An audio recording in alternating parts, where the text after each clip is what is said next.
10 শ্রেণীর লোককে মূলত শারিয়া ছাড় দিয়েছে রোজা না রাখার ব্যাপারে। তারা তাদের পরিস্থিতির আলোকে কোনো সমস্যায় পড়লে তারা রোজা না রাখলেও চলবে। রোজা কাদের উপর ফরজ না, এই বিষয়টি আমরা আজহারী হুজুরের কাছ থেকে সম্পূর্ণ জানবো। চলুন তাহলে দেখে আসি। প্রথমত হচ্ছে সবি, মানে হচ্ছে চিলড্রেন, শিশুরা তাদেরকে রোজা রাখার ব্যাপারে না রাখার ব্যাপারে ছাড় দেওয়া হয়েছে। তবে শিশুদেরকে উৎসাহিত করা উচিত। একজন শিশু যখন ম্যাচিউরড হবে তখন থেকে সে রোজা রাখবে। ছেলেরা ম্যাচিউরড হয় যখন তাদের প্রথম নাইট মেয়ার হয়, মানে প্রথম যখন স্বপ্নদোষ হয় তখন থেকে সে ম্যাচিউরড, তার উপর রোজা রাখা ফার্জ। মেয়েদের যখন সর্বপ্রথম পিরিয়ড হয় তখন থেকে, মাসিক যখন শুরু হয় তখন থেকে তাদের উপর রোজা রাখা ফার্জ। তো তার আগে যে শিশুরা, যাদের এখনো নাইট মেয়ার হয়নি বা যে মেয়েদের এখনো পিরিয়ড শুরু হয়নি, তাদের উপর রোজা ফার্জ না, তবে তাদের অভ্যস্ত করা উচিত।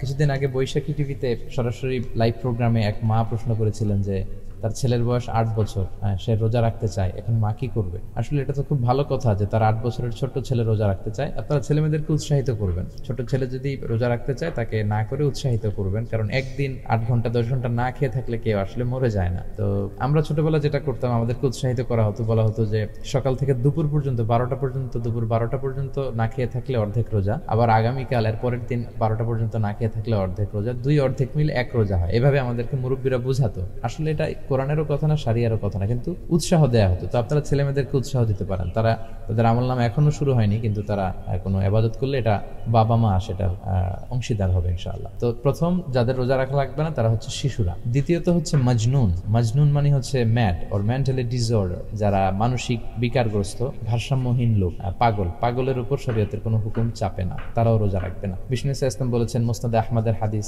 রুফি আল কালামু আন সালাসা, 3 ধরনের ব্যক্তি থেকে শরীয়তের হুকুমকে উঠিয়ে নেওয়া হয়।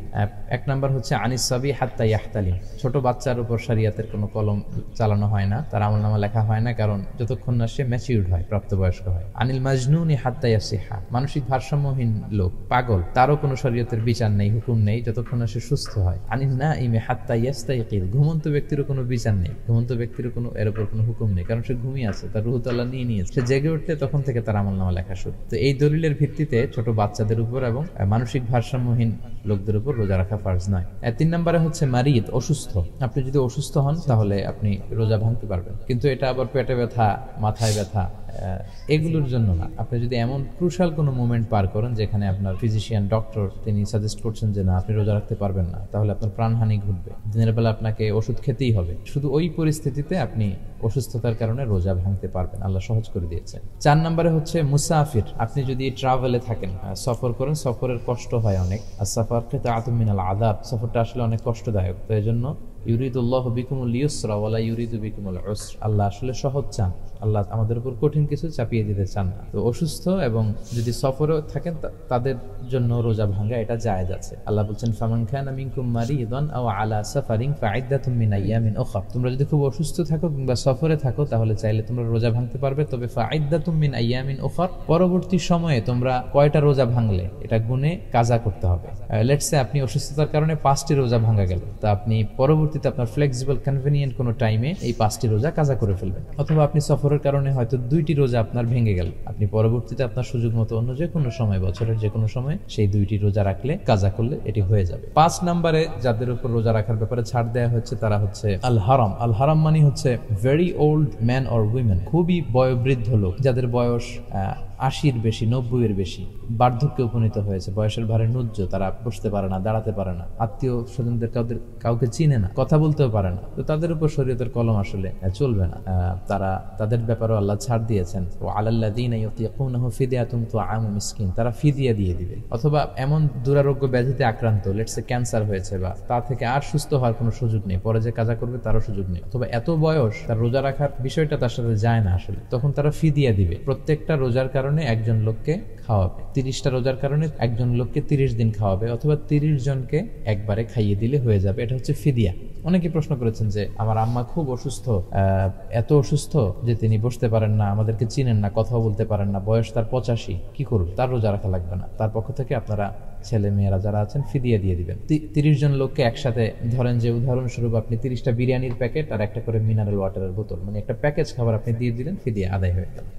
5টি আমরা বলে ফেললাম। 6 নম্বরে হচ্ছে আসহাবুল আমাল আশ-শাক্কা, যারা খুব হার্ড ওয়ার্কিং করে, ডিফিকাল্ট ওয়ার্কস এর সাথে যারা জড়িত, যাদের কাজের ক্ষেত্রটা এত কঠিন তাদের পক্ষে রোজা রাখা সম্ভব না, কিন্তু তাদের উচিত হবে তাদের সর্বোচ্চ, they should try their level best to fast, রোজা রাখার সর্বোচ্চ চেষ্টা করবে এবং এই কাজ ছেড়ে দিয়ে অন্য কোনো কাজের সুযোগ যদি পায়, যে কাজের মধ্যে দিয়ে সে জীবিকা নির্বাহ করতে পারে, তাহলে ওই কাজ করবে এবং রোজা রাখবে। কিন্তু পরিস্থিতি যদি এতটা ইমার্জেন্সি হয়, এমন হয়ে যায় যে কোনো কাজ নেই, জব নেই, চাকরির সুযোগ নেই, জীবন বাঁচানোর সুযোগ নেই, এমন কিছু কাজ তারা করছে, ওই কাজগুলো করা অবস্থায় যদি রোজা রাখতে না পারে, সেক্ষেত্রে আল্লাহ তাদেরকে ছাড় দিয়েছেন। তারা কারা? যেমন স্টোন ক্র্যাশিং এ যারা কাজ করে, আপনারা যারা সিলেটে গিয়েছেন দেখবেন যে প্রচন্ড রোদে যারা স্টোন ক্র্যাশিং এর কাজ করে, তাদের পক্ষে আসলে এই কাজ করে রোজা রাখা সম্ভব না। এরপর rickshaw pooling during the summer time, প্রচন্ড গরমে চৈত্র মাসে যদি কেউ রিক্সা চালায় এবং এই কাজ ছাড়া যদি তার অন্য কাজের সুযোগ না থাকে এবং রাত্রিবেলা শুধু রিক্সা চালিয়ে যদি তার জীবিকা না চলে, দিনের বেলাও যদি চালাতে হয় রোদ্রের মধ্যে দিয়ে, তাহলে সে চাইলে যদি রোজা রাখতে নাই পারেন তাহলে ভাঙতে পারবেন, কিন্তু পরবর্তীতে তিনি কাজা করে নিতে হবে। পাশাপাশি আয়রন ফ্যাক্টরিতে যারা কাজ করে, আমি একটা ভিডিও দেখেছি যে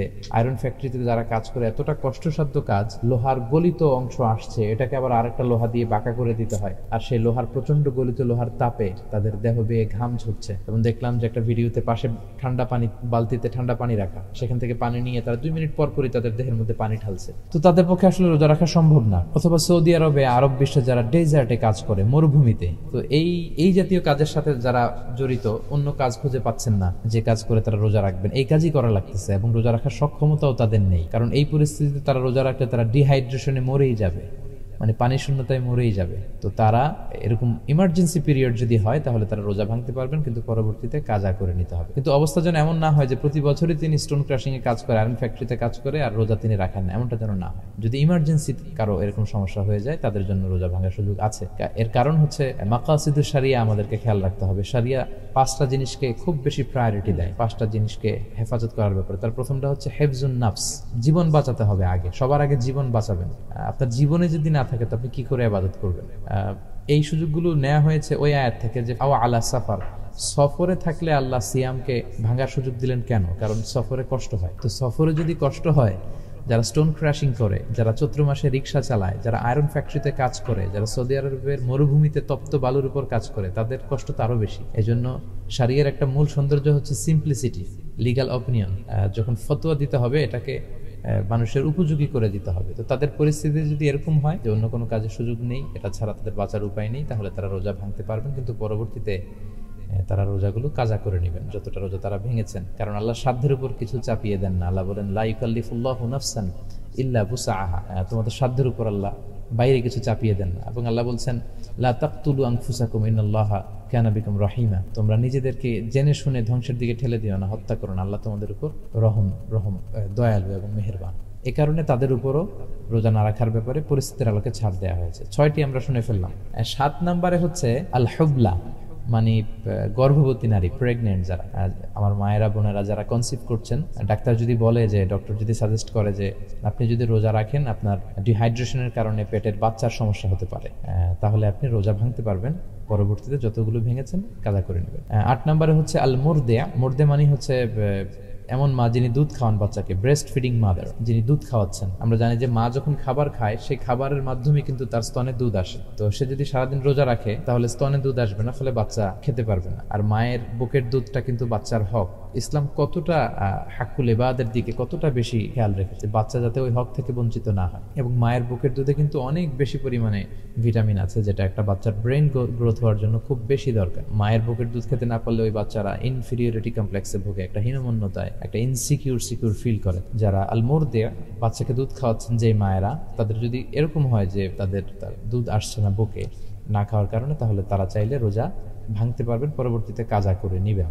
বিষ্ণু ইসা ইসলাম আবু দাউদ এবং তিরমিজির হাদিস বিষ্ণু ইসা ইসলাম ইরশাদ করেন ইন্নাল্লাহা ওয়াদাআ আনিল হুবলা ওয়াল মুরদি'i আস-সাওম, নিশ্চয় আল্লাহ তাআলা গর্ভবতী নারী এবং দুধ খাওয়াচ্ছে বুকের দুধ এরকম মায়ের জন্য রোজাকে আল্লাহ ছাড় দিয়েছেন, তবে তারা পরবর্তীতে কাজা করলে চলবে ইনশাআল্লাহ। 8টি বলে ফেললাম। 9 নম্বরে হচ্ছে যেই মায়েদের বোনদের পিরিয়ড চলছে, আল হায়েজ, মেনস্ট্রুয়েশনাল পিরিয়ড যাদের চলছে, তাদের মাসিক একটা ব্লিডিং হয়, তো ব্লিডিং অবস্থায় আসলে রোজা রাখা যায় না, তারা রোজা রাখবেন না, পরবর্তীতে তারা রোজাগুলো কাজা করবেন। সর্বশেষ 10 নম্বরে হচ্ছে আননিফাস। আননিফাস মানে হচ্ছে পোস্টপার্টাম পিরিয়ড, মানে আফটার ডেলিভারি পিরিয়ড। বাচ্চা ডেলিভারি করার পরেও একটা ব্লিডিং হয়, এটাকে নিফাস বলে। তখনও তারা রোজা রাখতে পারবেন না, তারা পরবর্তীতে আদায় করে নেবে। মা আয়েশার বর্ণনায় তিরমিজিতে একটা হাদিস এসেছে, মা আয়েশা বলতেন যে কুন্না নাহিদু ফি আহদি রাসূলিল্লাহ সুম্মা নাতফুর, আমরা রাসূলের যুগে যখন পিরিয়ড হতো, আমাদের মাসিক হতো, তখন আমরা রোজাও রাখতাম না, নামাজও পড়তাম না। তো পরবর্তীতে রাসূল সাল্লাল্লাহু আলাইহি ওয়াসাল্লাম নামাজ কাজা করতে বলেননি, শুধু রোজা কাজা করতে বলেছেন। তো মায়েদের বোনদের পিরিয়ড যখন হয় তখন আপনারা রোজাও রাখবেন না, নামাজও পড়বেন না। নামাজগুলো আর কাজা করা লাগবে না, কিন্তু সিয়াম, রোজা যেগুলো ভাঙা পড়লো কিন্তু কাজা করা লাগবে। তো এই 10 শ্রেণীর লোকদের জন্য they got the exemption from fasting based on the sharia perspective. শারিয়ার দৃষ্টিকোণ থেকে যদি আমরা বিচার করি, তাহলে এই 10 শ্রেণীর লোক তারা রোজা না রাখার ব্যাপারে ছাড় পেয়েছেন পরিস্থিতির আলোকে। আশা করি এই পয়েন্টটি আপনারা বুঝতে পেরেছেন। আমাদের ভিডিওটি যদি আপনাদের ভালো লাগে তাহলে অবশ্যই লাইক, কমেন্ট, শেয়ার করবেন এবং সকলকে দেখার সুযোগ করে দিবেন।